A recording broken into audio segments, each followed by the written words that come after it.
Selamat datang di channel Pahlawan Bangsa. Dua anggota KKB Papua tewas di tangan pasukan Loreng TNI. Kedua oknum separatis di bumi Cenderawasih itu tewas setelah kena tembakan sniper TNI. Di tengah dinginnya hutan rimba tanah Papua, prajurit TNI tetap teguh menjaga kedaulatan tanah air NKRI. Dilansir dari poskupam.com, cuaca hari itu agak berkabut. Pos keamanan yang ditempati TNI Polri juga masih dibaluti kabut tipis. Rasa dingin seakan menembus sampai ke sumsum, apalagi cahaya sang surya belum juga muncul di ufuk timur. Dalam situasi yang masih pagi, tiba-tiba terdengar 4 kali tembakan dari bagian depan pos keamanan. Suara tembakan itu pada radius sekitar 150 meter dari markas mini TNI Polri tersebut. Tanpa rasa ragu, prajurit TNI Polri yang berjaga di pos keamanan, langsung mengambil senjata. Maklum posisi senjata persis di dengan prajurit TNI Polri. Apalagi bisa dipastikan kalau tembakan itu berasal dari anggota KKB, kelompok kriminal bersenjata, yang biasa disebut KKB Papua. Detik-detik berikutnya, adalah senjata api yang sudah di tangan, langsung dibidikkan ke arah sumber datangnya suara. Dibantu dengan teropong yang dimiliki TNI Polri, proses pengintaian pun mulai dilakukan. Awalnya agak sulit menemukan posisi para oknum yang menembak tersebut. Sebab di bagian depan pos keamanan, terbentang hutan yang cukup lebat. Terlihat pula sebuah bekas bangunan yang beberapa waktu sebelumnya sempat diobok-obok oleh prajurit TNI Polri.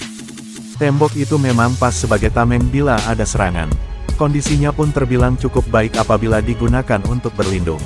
Oleh karena itu, ketika pos keamanan TNI Polri diberondong dari arah depan, sudah bisa dipastikan kalau lokasinya dari bekas bangunan tersebut.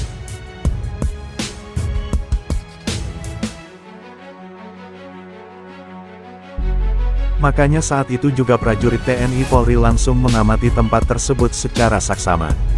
Mula-mula tak ada yang terlihat dari balik teropong. Namun beberapa saat kemudian, secara samar-samar ada gerakan yang sangat cepat dari balik tembok tersebut. Gerakan itu diduga bagian dari batok kepala anggota KKB Papua. Sebab selain muncul di bagian atas tembok bangunan, batok kepala juga bergerak ke arah kiri dan kanan. Lantaran gerakannya super cepat, sehingga sulit bagi prajurit TNI Polri untuk membidikkan senjata agar tepat sasaran. Dalam kondisi seperti itulah, sekilas terlintas ide untuk melumpuhkan kelompok kriminal bersenjata itu dengan cara yang tak biasa. Berbekal secuil pemahaman tentang posisi tembok bekas bangunan saat diobok-obok beberapa waktu lalu, sniper TNI Polri pun mulai melaksanakan tugas. Ia tidak menembak langsung ke bagian kepala anggota KKB Papua, tetapi menembak ke arah samping setelah memperhitungkan arah pantul amunisi. Oleh karena itu, meski posisi pos keamanan berhadapan langsung dengan bekas bangunan tembok tersebut, tetapi untuk melumpuhkan lawan, sang sniper mencobanya dengan menembak ke arah samping. Kendati sempat ragu dengan cara tersebut, namun dari kalkulasi yang sudah dibuat, cara itu akan lebih efektif. Pasalnya, lawan bukan tertembak dari bagian atas bekas tembok, tetapi dari arah samping, hal mana tak pernah disangka oleh anggota KKB. Setelah merasa yakin dengan cara tersebut, sang sniper pun mulai mengutak-atik senjata yang dibawanya. Ia memasukkan amunisi ke magasin kemudian mengarahkan moncong senjata ke posisi di mana anggota KKB Papua bersembunyi. Kala itu, jantungnya berdebar sedikit lebih cepat. Pasalnya, tembakan yang akan dilakukan, bukannya langsung mengenai tubuh anggota KKB seperti yang lazim dilakukan selama ini. Tapi tembakan itu dilakukan secara spekulatif. Artinya, tembakan tersebut memungkinkan amunisi memantul ke arah samping, lalu mengenai para penjahat yang sedang bersembunyi. Yakin akan cara tersebut, sang sniper pun mulai mengambil posisi. Perlahan-lahan ia meletakkan ujung senjata pada sebuah celah kecil, lalu perlahan-lahan pula ia membidiknya ke arah reruntuhan tembok tersebut. Hanya dengan sekali menyentuh pelatuk, beberapa buah peluru langsung melesak menuju sasaran.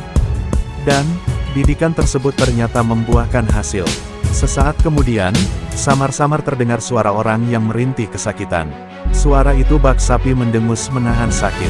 Mendengar suara dengusan itu, sang sniper TNI Polri pun hanya diam. Ia tak banyak bicara, hanya saja, perlahan-lahan ia mengambil senjata kemudian berjalan menuju tempat yang semula digunakan untuk istirahat.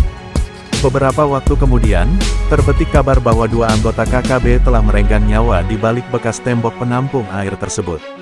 Bak penampung inilah yang menjadi saksi bisu aksi KKB yang diladeni sniper TNI Polri. Video berisi peristiwa nan dramatis tersebut, kini viral di media sosial. Video itu ditonton jutaan kali oleh netizen. Hanya saja tak dijelaskan, di mana lokasi pos keamanan itu berada. Di wilayah mana pula insiden berdarah itu terjadi. Bahkan tidak disebutkan pula, berasal dari kelompok manakah anggota KKB Papua yang coba-coba menyerang pos keamanan yang ditempati TNI Polri tersebut. Namun dari keseluruhan video yang viral, tampak jelas betapa lokasi kejadian tersebut berada di wilayah pedalaman Papua. Sebab, pada gambar yang disuguhkan, umumnya berisi deretan gunung, lembah dan ngarai serta sebuah bekas reruntuhan tembok yang ada di tempat itu. Hingga saat ini KKB Papua tak henti-hentinya melancarkan aksi. Jika tak menyerang warga sipil, maka mereka menyerang pos keamanan. Mungkin karena itulah, sehingga kali ini KKB Papua melancarkan aksinya. Hal itulah yang direspon TNI Polri dengan tembakan tegas terukur.